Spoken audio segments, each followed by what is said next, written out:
আমি তোমাদের সুদীপ্ত স্যার বলছি।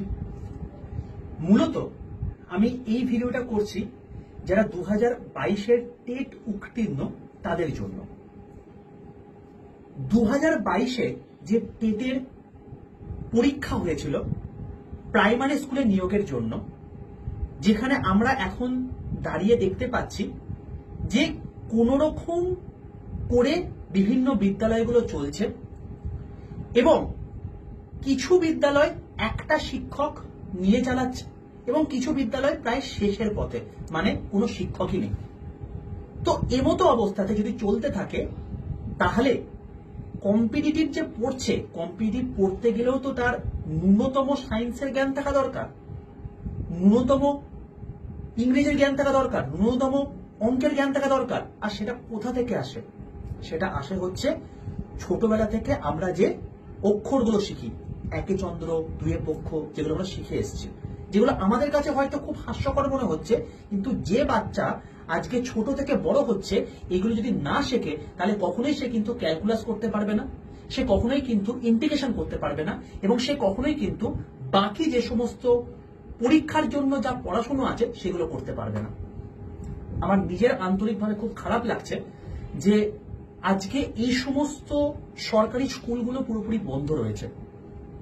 আমি করজোড়ে রিকোয়েস্ট করব পর্ষদ সভাপতিকে এবং মুখ্যমন্ত্রীকে যাতে এই জায়গাটা আপনারা দেখেন, কারণ শিক্ষা আমাদের অধিকার, এটা আমাদের মৌলিক অধিকারের মধ্যে পড়ে।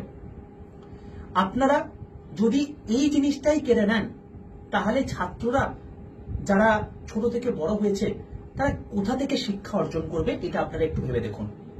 তার কারণ কিছু ছাত্র রয়েছে তারা প্রচন্ড পরিমাণে গরিব ঘর থেকে বিলং করছে।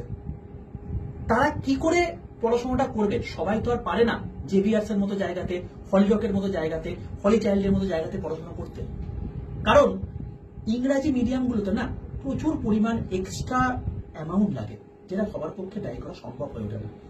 এবং একজন শিক্ষক হিসাবে আমি আন্তরিকভাবে চাই যে সমস্ত বিদ্যালয়গুলো আজকে বেহাল অবস্থা হয়ে রয়েছে সেগুলো তাড়াতাড়ি ঠিক হয়ে উঠুক, এবং আবার যারা চাকরি প্রার্থী তারা নিজেদের স্বাধীনতা ছিনিয়ে নিয়ে তারা স্বাধীন হয়ে গিয়ে চাকরি করুক, স্কুল কলেজে পড়াক, এবং যে সমস্ত ব্রাত্য স্টুডেন্টসরা চারিদিকে ভবঘুরের মতো ঘুরে বেড়াচ্ছে শিক্ষা না পেয়ে, তারাও শিক্ষা পাক। আমি এই জায়গাটা পর্ষদ সভাপতিকে করজোড়ে রিকোয়েস্ট করব যাতে দেখে আপনারা ব্যবস্থা নেন। কারণ 2022-এর টেট হয়েছিল 11ই সেপ্টেম্বরে, আজকে 2025, 11ই সেপ্টেম্বর আর কিছুদিনের মধ্যে হতে চলেছে, পাক্কা 3 বছর। একটু ব্যাপারটা দেখুন।